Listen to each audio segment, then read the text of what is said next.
విషయం ఉంటున్నది. అదే రీతిగా నిజంగా దేవుని యొక్క ఉద్దేశము మనం చూసినట్లయితే ఎవరు రాష్ట్రం సువార్త 3:16 అందరికీ తెలిసిన ఒక మాట ఏమంటున్నారండి? దేవుడు ఈ యొక్క లోకంలో ఎంతో ప్రేమించెను. ఆయన ఉద్దేశం ఏమున్నదంటే ఈ యొక్క లోకాన్ని ప్రేమించారు కనుక ఆయన యొక్క ఉద్దేశం ఏమున్నదంటే ఎవరు కానీ ఈ యొక్క లోకంలో నశించకూడదు. 100 గొర్రెలలో ఒక్క గొర్రె ఒక తప్పిపోయినను ఆయన 99 గొర్రె 99 గొర్రెలను అక్కడ పెట్టేసి ఆ ఒక్క గొర్రె కొరకై పాకులాడుతూ ఉంటారు. మనం అనుకున్నట్లయితే ఏమన్నా అడిగామనుకోండి తల్లిదండ్రులను, ఏంటి అమ్మా మా పిల్లల గురించి ప్రార్థించండి, చాలా నశించిపోతా వస్తాడంటే అమ్మ 8 మంది పిల్లలు అంటారు. అంటే 2 అంటే ఒక్కడు ఎట్టుంటాడంటే బాగుంటాడు అనుకోనేమో, ఒక్కడన్నా బాగుంటాడు అంటే తల్లిదండ్రులు ఇంకా ఆ ఒక మంచి కోరే వాళ్ళు ఇంకా ఏం చేస్తారంటే ఆ ఒక్కని 2 ఒక్కరిని ఇచ్చిపెడతారు. ఒక్కళ్ళన్నా ఉంటారు కదా చక్కగా కదా. అయితే దేవుని యొక్క ప్రేమ, దేవుని యొక్క ఉద్దేశం ఏంటంటే 100 గొర్రెలలో 99 గొర్రెలు మంచిగా ఉంటే ఒక్క గొర్రె ఎక్కడన్నా తప్పిపోయారనుకోండి, ఈ 99 గొర్రెలను పక్కన పెట్టేసి ఆ ఒక నశించే ఒక గొర్రె గురించి ఆయన ఒక ప్రేమ, ఆయన ఒక ఉద్దేశం మనం తెలుసుకోవాలి. ఆయన ఉద్దేశం ఈ యొక్క 3 పదాలు ఏముంటుందంటే ఏ ఒక్క ఆత్మ నశించకూడదు అనే ఒక ఉద్దేశం. దాని కొరకే ఏం చేశాడన్నా ఆయన ఒక ఏకైక కుమారుని ఈ యొక్క లోకానికి పంపలేదండి ఎంజాయ్ చేయడానికి. ఎందుకు పంపాడండి? మా యొక్క పాపాల నిమిత్తంగా, మన యొక్క అతిక్రమల కొరకై, మన ఒక ఆయాసకరమైన క్రియల కొరకై ఇక్కడ బలిగానికి ఆయన ఈ యొక్క లోకంలో ఆయన ఒక కుమారుడు. ఎలా అనుకుంటున్నాం? ఇదని ఉద్దేశం అంటే మనం ఇక్కడికి యా ఉద్దేశంతో వస్తూ ఉంటున్నాము? మన ఒక ఆత్మ జీవితాలలో దేవుని ఒక ఉద్దేశం ఏముంటున్నదో మనం తెలుసుకోవాల్సి వస్తుంది. మనం ఏమనుకుంటామంటే ఏం తప్పు చేశామండి, మనం ఏమన్నా పాపలం, దేవుడు అంతగా ఏమంటా ఉంటాడు? ఏ ఒక్క ఆత్మ నశించకూడదంటే నేను నశించిపోతా అంటున్నా. అంటే రోమిలకు రాసిన పత్రిక 3:23లో ఏముంటున్నాడండి? ఆ ఒక మాట 3:23లో ఏముంటున్నాడండి? అందరికీ తెలిసిన ఒక మాటనే, ఏ భేదము లేదు, అందరూ ఇక్కడ ప్రత్యేకంగా కుమారు డేజీ లేకపోతే అన్నగారి పేరు చెప్పారా? అందరూ దేవుడు ఒక దృష్టిలో, ఎందుకంటే దేవుడు ఆయన ఏమంటా ఉంటున్నాడంటే నేను పరిశుద్ధుని కనుక నువ్వు అంటే మనము పరిశుద్ధంగా లేదు. ఏం లేదు బ్రదర్, ఒక్కటి, ఆ ఒక్కటే బ్రదర్, ఆ ఒక్కటే దేవుడు. ఎందుకంటే ఆ ఒక్కటి లేనట్లయితే నీవు దేవుని యొక్క సన్నిధిలో చేరడానికి అర్హత ఉంటుంది. ఎందుకు మనం పదే దేవుని యొక్క సన్నిధిలో చేరుతా ఉంటున్నాము? చేరాలి అంటే మన ఉద్దేశం ఏముంటున్నదంటే మనం లోకరీతిగా ఏమన్నా పాపంలో ఉన్నట్లయితే దేవుని యొక్క సన్నిధిలో వచ్చినప్పుడు మనం ఎప్పుడన్నా ఎంత గంభీరంగా ఆరాధన చేసి ఉంటున్నాము. ఆరాధన ఏంటంటే మన యొక్క పాపాలను మనం ఒప్పుకొని దేవుని యొక్క సన్నిధిలో పశ్చాత్తాపముతో ఆయన యొక్క పరిశుద్ధ రక్తంతో కడగబడి మరొకసారి ఆయన ఒక బిడ్డగా ఆయన యొక్క సన్నిధిలో కొనియాడేటకు ఇది ఒక మంచి అవకాశం. అందుకని ఇక్కడ ఎంత చక్కగా 2 తిమోతి 3వ అధ్యాయము 10వ వచనం ఏముంటుందంటే ఒకసారి చదివి సహకరించండి. 2 Timothy 3rd chapter 16th verse. దైవజనుడు సన్నద్ధుడై ప్రతి సత్కారమునకును పూర్ణముగా సిద్ధిపడి ఉండునట్లు దైవ వేషము వలన కలిగినటువంటి లేఖనమును ఉపదేశించుటకును, ఖండించుటకును, తప్పు దిద్దుటకును, నీతి యందు శిక్ష చేయుటకును ప్రయోజనకరమై ఉన్నది. ఏం ప్రయోజనకరమైందండి? దేవుని యొక్క మాటలు. దేవుని యొక్క మాటలు అంటే ఏంటంటే యోహాను రాసిన సువార్త 1:1లో ఏమంటా ఉంటున్నాడండి? ఆదియందు వాక్యం ఉండెను, వాక్యము దేవుడే వాక్యంగా ఉంటున్నది. మనము ప్రతి ఒక్క విషయంలో దేవుని యొక్క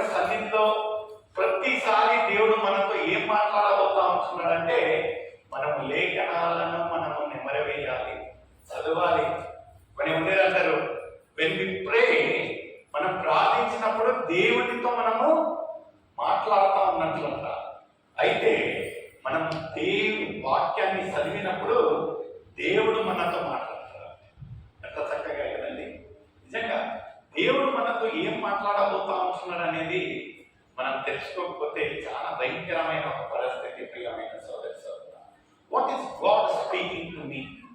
తల్లిదండ్రులు కదా, ఎప్పటికీ చూడండి, యేసయ్య యొక్క ఎప్పుడన్నా ప్రార్థన చేసేటప్పుడు చెప్పేటప్పుడు నా ఒక తండ్రి చిత్త ప్రకారంగా అంటాడు, నా ఒక తండ్రి అంటా ఉంటున్నాడు. ఎందుకంటే తండ్రి కుమారుని యొక్క సంబంధం ఎలా ఉంటున్నదంటే, తల్లిదండ్రుల పిల్లలతో చూశారా ఎంత స్వేచ్ఛగా ఉంటారు. అదే రీతిగా క్రమంగా పెంచడానికి చాలా ప్రయాసపడతారు. ఎందుకంటే పిల్లలు చక్కగా పెరగాలి, దేవుళ్ళకు ఎదగాలి అనేది ఎంత చక్కగా వాళ్ళు ప్రయాసపడతా ఉంటున్నారు. ఇక్కడ ఒక యేసయ్య ఒక సన్నిహితంగా యేసయ్య చేసే ప్రతి ఒక్క క్రియను ఎవరైనా అడిగినట్లయితే నా ఒక తండ్రి అంటా ఉంటున్నారు. ఎన్నిసార్లు నా ఒక తండ్రి. ఈ యొక్క ఆదికాండంలో చూసినట్లయితే, దేవా మీరు నాతో మాట్లాడు, దేవా మీతో మాట్లాడు. ఎప్పటికీ మనమే మాట్లాడేది కాదండి, అప్పుడప్పుడు దేవుని మాటలు ఇంకా వినాలి కదా. నేను చెప్పే మాట కొంచెం వింటావా అంటారు కొన్ని మంది. మనమే మాట్లాడుతున్నాం అనుకోండి, నైనా కొంచెం ఒక 2 నిమిషాలు ఆగుతావా, నేను ఇంకా మాట్లాడి. దేవుని దగ్గర మనమే అడుగుతానే ఉంటామనుకో, దేవుడు అంటాడు, నైనా కొంచెం బ్రేక్, నేను చెప్పేది ఒక ఇనునైనా.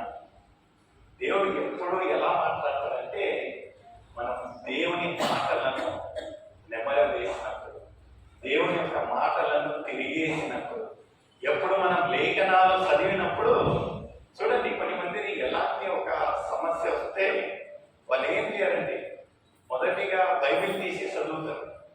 దేవుడు ఏం మాట్లాడబోతా ఉంటున్నాడు, ఈ యొక్క పరిస్థితికి దేవుడు ఏం మాట్లాడబోతా ఉంటున్నాడు, ఈ యొక్క పరిస్థితి నుంచి నేను బయటికి ఎలా రావాలి అంటే, నిజంగా మీరు ఒక భారంతో బైబిల్ను తిరిగేసినట్లయితే God is going to speak. మనమే మాట్లాడుతూ ఉన్నాం అనుకోండి, ఇది వన్ సైడెడ్ అయితే, వన్ వే ట్రాఫిక్. మనం మాట్లాడాలి, ఆయన చెప్పేది యొక్క మనము వినాలి. దేవుడు పదే పదే మాట్లాడుతూ ఉంటున్నాడు, ఎవరి ద్వారా అన్న మాట్లాడుతూ ఉంటున్నాడు, ఏం మాట్లాడుతూ ఉంటున్నాడు అనే ఒక గ్రహింపు లేనట్లయితే, దేవుడు ఎంతసేపు అదేమంటారంటే, కెమెరాలో ఒక మాట ఉంది, చూడని ముందు శంక ఊదినట్టు, చూడని ముందు ఎంత ఊదినా మనకి ఏమనిపిస్తుంది, ఇంపడదు. మనం ఇంకా ఎంత ముదిరిపోయి ఉంటున్నామంటే, లోకరీతిగా దేవుడు ఏం మాట్లాడుతూ ఉంటున్నాడు అనేది ఇంపడదు మనకు. అయితే దేవుడి సన్నిధిలోనే ఉంటాం, దేవుడితోనే మాట్లాడుతూనే ఉంటాం, ఉదయాన్ని నుంచి రాత్రి వరకు ప్రార్థనలోనే ఉంటాం. అయితే దేవుడు ఏం మాట్లాడుతూ ఉంటున్నాడని విని చెవులు లేవనుకోండి, అదేంటి శంకరుని శంకుదినంతే కదా.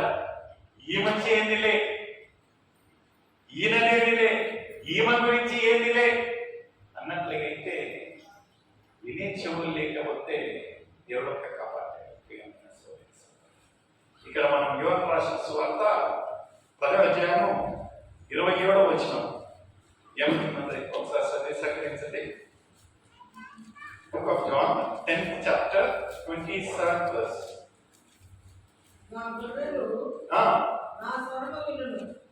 గొర్రెలు ఎవరి స్వరం వింటాయంటండి? నా స్వరం. చూడండి, గొర్రెలు ఒక 3-4 మందలు చేరినాయి అనుకోండి. 3-4 మందలు అంటే వాళ్ళ గ్రూపు వీళ్ళ గ్రూపు చేరినట్లయితే, ఆ ఒక్క గొర్రెలు, ఆ గొర్రె కాపరి ఎక్కడ నిల్చొని మాట్లాడినా అరిసినా ఆ గుంపంతా అక్కడిపోతుంది, మిగతా ఇక్కడనే ఉంటాయి. ఎంత విచిత్రంగా అనిపిస్తుంది కదా. ఎంత అన్ని మళ్ళీ మేత వేసేటప్పుడు అన్ని కలిసే ఉంటాయి. అయితే ఎప్పుడైతే ఆ ఒక కాపరి వాటిని చూసుకొని అతను పిలిచి కేక వేసినట్లయితే, ఆ ఒక్క మందకు సంబంధించిన, ఆ ఒక వ్యక్తికి సంబంధించిన గొర్రెలన్నీ ఎక్కడికి వెళ్తాయండి? అక్కడికి వెళ్తాయి. ఎందుకంటే వాటికు ఆయన ఒక గొంతు వినిపిస్తూ ఉంటున్నది. దేవుని విశ్వాసులుగా మనం గొర్రెలను, నా ఒక మంచి కాపరి అంటారు కదండి. ఎవరంటే మన ఒక మంచి కాపరి? యేసయ్య. యేసయ్య మన మంచి కాపరి అంటే, మనము ఆయన ఒక గొర్రె పిల్లలము. ఆయన ఒక స్వరాన్ని మనం వినాలి. వినేదే కాకుండా ఆ యొక్క స్వరాన్ని మనం ఐడెంటిఫై గుర్తించాలి. ఇది ఎవరి స్వరమా అనేది. పిలుస్తాంతరాన్ని అన్ని ఓ అని పోయాయి అనుకోండి, అది మనం కాపరా కషాయం అనేది మనకు అర్థం కాదు కదా. ఆయనను గొర్రె కషాయం మీద మీరు ఉంటాం. మనం కంటే ఆ ఒక అపొస్తలుల కార్యంలో చూస్తాంటే మనం ఒక తండ్రి అపవాది అంటా ఉంటున్నారు. మనం ఎవరి పిల్లలు అంటాం? సాతాను పిల్లలు అంటాం. ఎందుకంటే లోకరీతిగా ఉదయాన్ని నుంచి సాయంకాలం వరకు మన ఆలోచన క్రియలన్నీ లోకానికి సంబంధించినవే కానీ ఆత్మీయతకు సంబంధించినవి కాదు. అలాంటప్పుడు మన కాపరి ఎవరండి? ఏది పెట్టారు ఇలా అంటారు. మన సాధారణ పిల్లలు ఎలా అవుతుంది చెప్పండి? ఎవరి పిల్లలు